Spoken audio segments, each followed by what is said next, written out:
friends, welcome back to my class.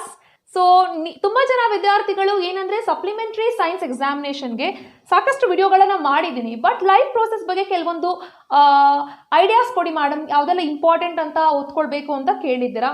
So ಆ ಒಂದು concept ಬಗ್ಗೆ ಈ ವಿಡಿಯೋನಲ್ಲಿ ನಾನು ನಿಮಗೆ ಗೈಡೆನ್ಸ್ ಕೊಡ್ತೇನೆ. ಸೊ ನೀವೇನಾದರೂ ಇದೇ ಮೊದಲನೇ ಬಾರಿಗೆ ನನ್ನ ಚಾನಲ್ನ ವಿಸಿಟ್ ಮಾಡ್ತಾ ಇದ್ರೆ ದಯವಿಟ್ಟು ಸಬ್ಸ್ಕ್ರೈಬ್ ಮಾಡಿಕೊಂಡು ಪಕ್ಕದಲ್ಲೇ ಇರುವಂಥ ಒಂದು ಬೆಲ್ ನೋಟಿಫಿಕೇಶನ್ನ ಕ್ಲಿಕ್ ಮಾಡಿ, ಸೊ ದಟ್ ನಾನು ಮಾಡುವಂಥ ಒಂದು ಪ್ರತಿ ವಿಡಿಯೋನ ನೋಟಿಫಿಕೇಶನ್ ನಿಮಗೆ ತಲುಪುತ್ತೆ. So let's focus on the topic ನಾವು. ಸೊ ನೀವು ಕೇಳ್ತಾ ಇದ್ರೆ ಏನಂದ್ರೆ ಇಂಪಾರ್ಟೆಂಟ್ ಏನು ಅಂತ. ಲೈಫ್ ಪ್ರೋಸೆಸ್ ಬಗ್ಗೆ ಹೇಳಬೇಕಾದ್ರೆ ತುಂಬಾನೇ ಇಂಪಾರ್ಟೆಂಟ್ ಟಾಪಿಕ್ಸ್ ಇದೆ. ಅದರಲ್ಲಿ ಯಾವುದು ಕೇಳಬಹುದಾದ ಒಂದು ಟಾಪಿಕ್ಸ್ ಅಂತ ಇಮ್ಯಾಜಿನ್ ಅಂದ್ರೆ ಕೆಲವೊಂದು ಡಿಸೈಡ್ ಮಾಡಿಕೊಂಡು ನಾವು ಓದ್ಕೊಳ್ಬಹುದು. ಸೊ ಇದ್ರ ಬಗ್ಗೆ ಹೇಳಬೇಕಾದ್ರೆ ನಿಮಗೆ ಆಲ್ರೆಡಿ ಆಟೋಟ್ರೋಪಿಕ್ ನ್ಯೂಟ್ರಿಷನ್ ಆ್ಯಂಡ್ ಹೆಟ್ರೋಟ್ರೋಪಿಕ್ ನ್ಯೂಟ್ರಿಷನ್ ಬಗ್ಗೆ ಹೇಳಿದ್ದೀನಿ. ಜ್ಞಾಪಕ ಇದೆ ಅಲ್ವಾ ನಿಮಗೆ? ನಾನು ಹೇಳಿದ್ದೀನಿ ನಿಮಗೆ. ಸೊ ಫಸ್ಟ್ ಆಟೋಟ್ರೋಪಿಕ್ ಬಗ್ಗೆ ಹೇಳಿದ್ದೆ ಆ್ಯಂಡ್ ಹೆಟ್ರೋಟ್ರೋಪಿಕ್ ಬಗ್ಗೆ ಹೇಳಿದ್ದೆ. ಆಟೋ ಆ್ಯಂಡ್ ಹೆಟ್ರೋಟ್ರೋಪಿಕ್ ಬಗ್ಗೆ ಹೇಳಿದ್ದೆ. ಆಟೋ ಅಂದರೆ ಏನು? ಸೆಲ್ಫ್. ಹೆಟ್ರೋ ಅಂದರೆ depending on other. The organisms which prepare their own food, we call it as autotrophic. Organism which depends on other, we call it as heterotropic. So difference kuda ನಾನು ಹಿಂದಿನ sessions ಅಲ್ಲಿ ಹೇಳಿದ್ದೆ. So they prepare the food by using the chlorophyll during the daytime.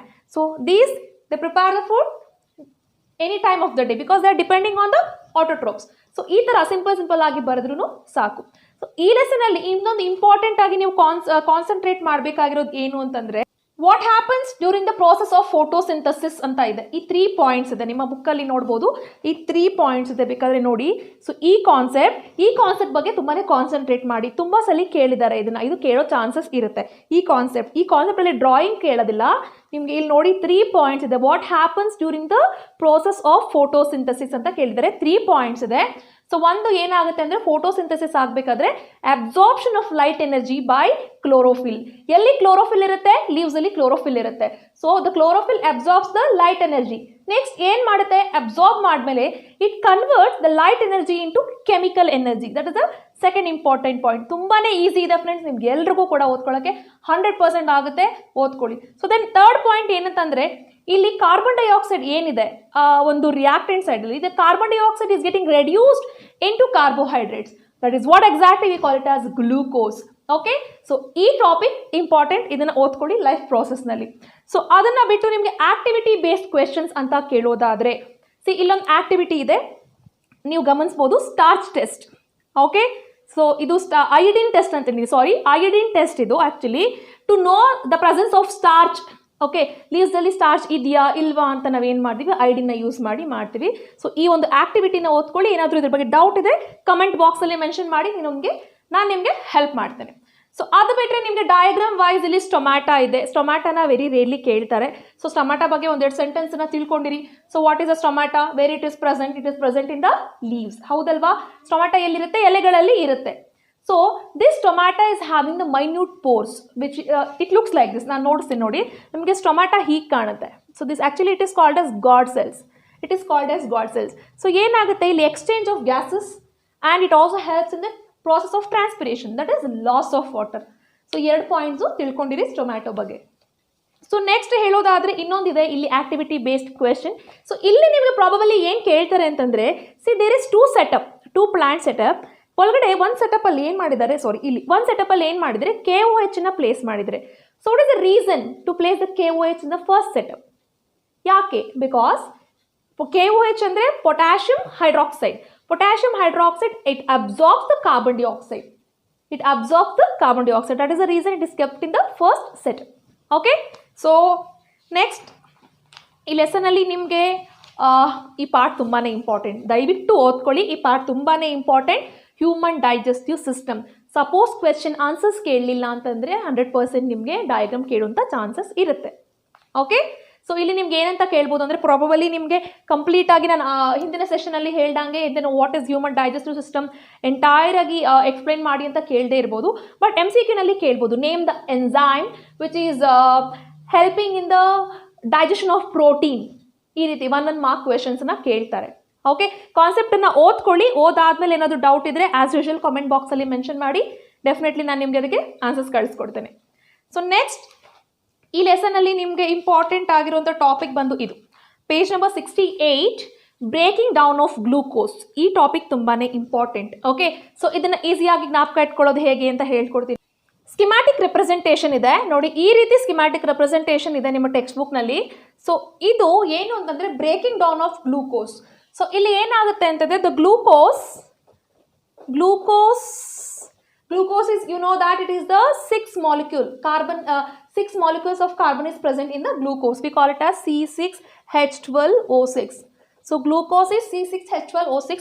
ಈ glucose ಏನಾಗುತ್ತೆ cell ಒಳಗಡೆ enter ಆದಮೇಲೆ it break downs into 3. That is 3 molecules of carbon, okay, or 3 atoms of carbon. So glucose will break down into pyruvate. It break downs into pyruvate. Okay, so ಇದು ಎಲ್ಲಾಗುತ್ತೆ ಅಂದರೆ it happens in the cytoplasm.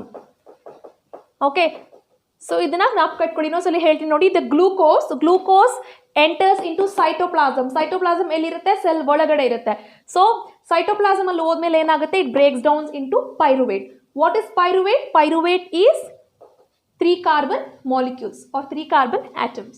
Okay, so ಈ pyruvate ಏನಾಗುತ್ತೆ it further break down into different products in different scenario or different condition. Okay, ಜ್ಞಾಪಕ ಇಟ್ಕೊಳ್ಳೋದು very simple, ಹೇಳ್ಕೊಡ್ತೀನಿ ನೋಡಿ. So first ಒಂದು ನಿಮಗೆ ಆಬ್ಸೆನ್ಸ್ ಆಫ್ ಆಕ್ಸಿಜನ್ AB ಅಂತ ಬರಿತೀನಿ, absence of oxygen. Next lack of oxygen. Next presence of oxygen. See absence of oxygen, lack of oxygen, presence of oxygen. ಏನಾಗುತ್ತೆ see the pyruvate break down in the absence of oxygen, pyruvate break down in the lack of oxygen, pyruvate break down in the presence of oxygen.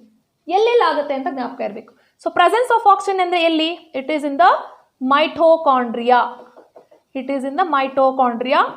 Lac of oxygen ಎಲ್ಲಿ? It is in the muscles. Absence of oxygen ಎಲ್ಲಿ? It is in the yeast. Okay, so ಈಗ ಏನು products ಬರುತ್ತೆ? What are the products obtained? ಇನ್ನೊಂದ್ಸತಿ first ಇಂದ ಹೇಳ್ಕೊಂಡು ಬರ್ತೀನಿ ನೋಡಿ, ಬಿಕಾಸ್ ಈ ಕಾನ್ಸೆಪ್ಟ್ ತುಂಬಾನೇ ಇಂಪಾರ್ಟೆಂಟ್. ಇದನ್ನ ಇದೇ ರೀತಿ ಕೇಳಿಲ್ಲ ಅಂದ್ರೆ ಇನ್ನೊಂದು ರೀತಿ ಕೇಳ್ತಾರೆ, ಅದನ್ನು ಕೂಡ ಐಡಿಯಾ ಕೊಡ್ತೇನೆ. C glucose is containing 6 atoms of carbon. Okay, this glucose when it enters into the cytoplasm, first of all glucose ಎಲ್ಲಿಂದ ಬರುತ್ತೆ? ನಮ್ಮ ಫುಡ್ ಏನು ಡೈಜೆಸ್ಟ್ ಆಗುತ್ತೆ, ಆ ಡೈಜೆಸ್ಟ್ ಏನಾಗುತ್ತೆ ಆದಂಥ ಫುಡ್ ಏನಾಗುತ್ತೆ ಗ್ಲೂಕೋಸ್ ಆಗಿ ಕನ್ವರ್ಟ್ ಆಗುತ್ತೆ. ಸೊ ಆ ಗ್ಲೂಕೋಸ್ ಏನಾಗುತ್ತೆ ಸೈಟೋಪ್ಲಾಸಮ್ ಒಳಗಡೆ ಎಂಟರ್ ಆಗುತ್ತೆ. ಏನಕ್ಕೆ? ಎನರ್ಜಿ ರಿಲೀಸ್ ಮಾಡೋಕ್ಕೆ. ಇದು ಗೊತ್ತಿರಬೇಕು. So glucose enter into cytoplasm, 6 will break down into 3.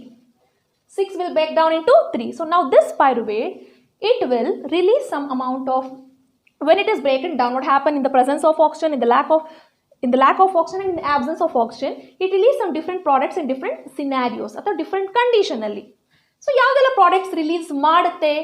C first absence of oxygen ನೋಡಿ. ಆಬ್ಸೆನ್ಸ್ ಆಫ್ ಆಕ್ಸಿಜನ್ ಅಂದರೆ ತಲ್ಲಿಟ್ಕೊಳ್ಳಿ, ಇಟ್ ಈಸ್ anaerobic respiration.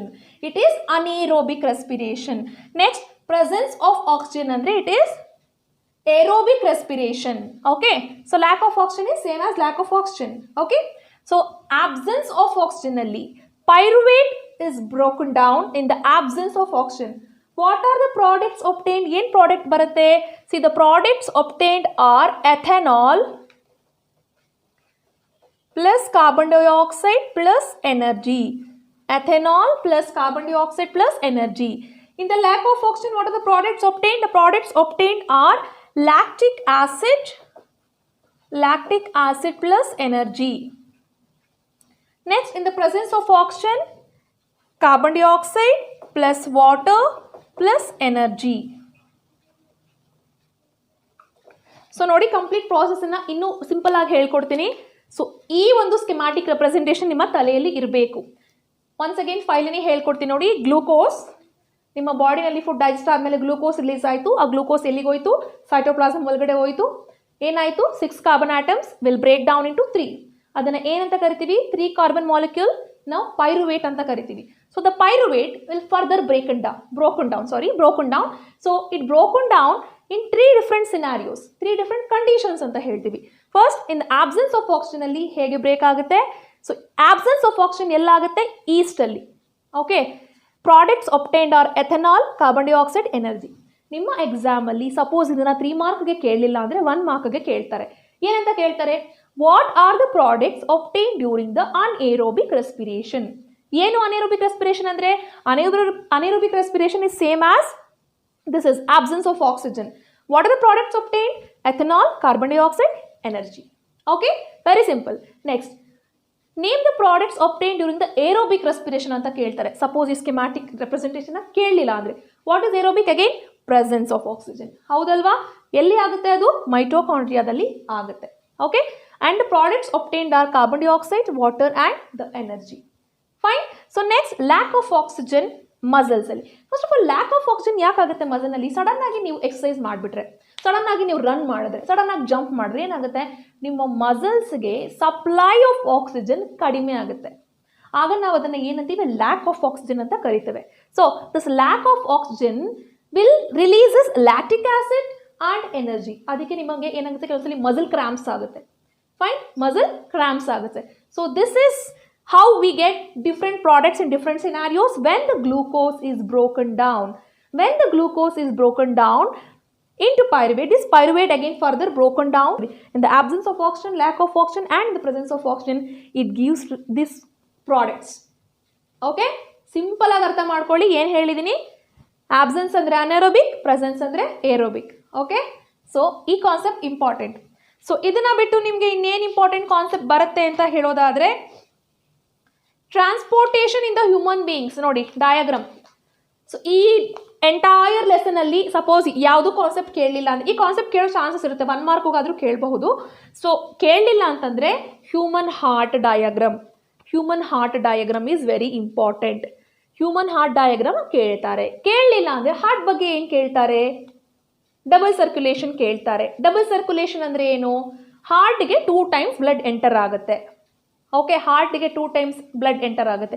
ಯಾವ ಬ್ಲಡ್ ಎಂಟರ್ ಆಗುತ್ತೆ? ಒಂದ್ಸಲಿ ಆಕ್ಸಿನೇಟೆಡ್ ಬ್ಲಡ್ ಎಂಟರ್ ಆಗುತ್ತೆ, ಇನ್ನೊಂದ್ಸಲಿ ಡಿಆಕ್ಸಿನೇಟೆಡ್ ಬ್ಲಡ್ ಎಂಟರ್ ಆಗುತ್ತೆ. ಸೊ 2 ಟೈಮ್ಸ್ ಬ್ಲಡ್ ಎಂಟರ್ ಆಗುತ್ತಲ್ಲ, ಅದನ್ನ ನಾವೇನಂತೀವಿ? ಡಬಲ್ ಸರ್ಕ್ಯುಲೇಷನ್ ಅಂತ ಕರಿತೀವಿ. ಬಿಗ್ ಆನ್ಸರ್ ಬರೆಯಕ್ಕೆ ಬರಲಿಲ್ವಾ? ಬೇಡ, ಶಾರ್ಟ್ ಆಗಿ ಬರೀರಿ. ಕಾನ್ಸೆಪ್ಟ್ ಅರ್ಥ ಆಗಿದೆ ಅಲ್ವಾ? Fine, more then enough. ನಿಮಗೆ 2 ಮಾರ್ಕ್ಸ್ ಸಿಗುವಂಥ ಒಂದು ಜಾಗದಲ್ಲಿ 1 ಮಾರ್ಕ್ ಆದರೂ ಕಂಪ್ಲೀಟ್ ಆಗಿ ಸಿಗುತ್ತೆ. ಸಪೋಸ್ ಯಾಕೆ ಅಂತಂದರೆ ಎಲ್ರಿಗೂ ಕೂಡ ಲೆಂದಿ ಕಾನ್ಸೆಪ್ಟ್ ಓದ್ಕೊಳ್ಳೋಕ್ಕೆ ನಿಮಗೆ ಕಷ್ಟ ಆಗಬಹುದು. ಸೊ ಅಂಥವ್ರಿಗೆ ಏನಂದರೆ ಈ ಒಂದು ಐಡಿಯಾಸ್ ಯಾಕೆ ಹೇಳ್ತಾ ಇದ್ದೀನಿ ಅಂದರೆ, ಅಟ್ಲೀಸ್ಟ್ ಮಾರ್ಕ್ಸನ್ನು ಲೂಸ್ ಮಾಡ್ಕೊಳ್ಳೋದಕ್ಕಿಂತ 1 ಮಾರ್ಕ್ ತೊಗೊಳ್ಳೋದು ಉತ್ತಮ. ಹೌದಲ್ವಾ? So fine. ಸೊ ಅದನ್ನು ಬಿಟ್ಟರೆ ನಿಮಗೆ ಈ ಲೆಸನಲ್ಲಿ ಟ್ರಾನ್ಸ್ಪೋರ್ಟೇಷನ್ ಇನ್ ಪ್ಲಾಂಟ್ಸ್ ಇದೆ, ಟ್ರಾನ್ಸ್ಲೊಕೇಶನ್ ಇನ್ ದ ಪ್ಲಾಂಟ್ಸ್ ಇದೆ. ಸೊ ಟ್ರಾನ್ಸ್ಲೊಕೇಶನ್ನ ನಾನು ಏನು ಸಜೆಸ್ಟ್ ಮಾಡೋಕ್ಕೆ ಹೋಗೋದಿಲ್ಲ, ಬಿಕಾಸ್ ಸಪ್ಲಿಮೆಂಟ್ರಿನಲ್ಲಿ ಕೇಳೋಂಥ ಚಾನ್ಸಸ್ ಇಲ್ಲ ಅಂತ ಅನ್ಕೋತೀನಿ. ಸೊ ಫೈನಲಿ ಈ ಲೆಸನಲ್ಲಿ ಎಕ್ಸ್ಕ್ರೀಷನ್ ಇದೆ. ಸೊ ಎಕ್ಸ್ಕ್ರೀಷನ್ ಬಗ್ಗೆ ಹೇಳೋದಾದರೆ ನೀವು ನೆಫ್ರಾನ್, ಈ ನೆಫ್ರಾನ್ ಡಯಾಗ್ರಾಮ್ನ ನೋಡ್ಕೊಳ್ಳಿ. ಓಕೆ, ಫಂಕ್ಷನ್ಸ್ ಓದ್ಕೊಳ್ಳಿ, ನೆಫ್ರಾನ್ ಫಂಕ್ಷನ್ಸ್ನ ಓದ್ಕೊಳ್ಳಿ. ಓಕೆ, ಸೊ ಇದಿಷ್ಟು ಈ ಲೆಸನಲ್ಲಿ ನೀವು ಫೋಕಸ್ ಮಾಡಬೇಕಾಗಿರುವಂಥ ಒಂದು ಇಂಪಾರ್ಟೆಂಟ್ ಕಾನ್ಸೆಪ್ಟ್ಸ್. ಲೈಫ್ ಪ್ರೋಸೆಸ್ನಲ್ಲಿ ನೀವು ಫೋಕಸ್ ಮಾಡಬೇಕಾಗಿರುವಂಥ ಒಂದು ಇಂಪಾರ್ಟೆಂಟ್ ಕಾನ್ಸೆಪ್ಟ್. ನಾನು ಹೇಳಿರುವಂಥ ಅಷ್ಟು ಕಾನ್ಸೆಪ್ಟ್ಗೆ ಒಂದು ಲಿಸ್ಟ್ ಮಾಡಿಕೊಂಡು ಅಷ್ಟು ಕಾನ್ಸೆಪ್ಟನ್ನು ಓದ್ಕೊಳ್ಳಿ. ಯಾವುದಾದ್ರು ಕಾನ್ಸೆಪ್ಟ್ ಅರ್ಥ ಆಗಿಲ್ಲ ಪರ್ಟಿಕ್ಯುಲರ್ ಆಗಿ ಅಂದರೆ ನನಗೆ ಕಮೆಂಟ್ ಮಾಡಿ, ಡೆಫಿನೆಟ್ಲಿ ನಾನು ನಿಮಗೆ ಹೆಲ್ಪ್ ಮಾಡ್ತೀನಿ. ಹೋಪ್ ನಿಮ್ಗೆ ಈ ವಿಡಿಯೋ ಇಷ್ಟ ಆಯಿತು ಅಂತ ಅನ್ಕೋತೀನಿ. ಸೊ ಈ ವಿಡಿಯೋ ಇಷ್ಟ ಆದರೆ ಲೈಕ್ ಮಾಡಿ, ನಿಮ್ಮ ಫ್ರೆಂಡ್ಸ್ ಒಂದಿಗೆ ಶೇರ್ ಮಾಡಿ. ಇನ್ನೂ ನನ್ನ ಚಾನಲ್ಗೆ ಸಬ್ಸ್ಕ್ರೈಬ್ ಆಗಿಲ್ಲ ಅಂದರೆ ದಯವಿಟ್ಟು ಸಬ್ಸ್ಕ್ರೈಬ್ ಮಾಡಿಕೊಂಡು ನನ್ನ ಸಪೋರ್ಟ್ ಮಾಡಿ ಅಂತ ಹೇಳ್ತಾ ಈ ವಿಡಿಯೋನ ಇಲ್ಲಿಗೆ ಮುಗಿಸ್ತಾ ಇದ್ದೀನಿ. ನಮಸ್ಕಾರ.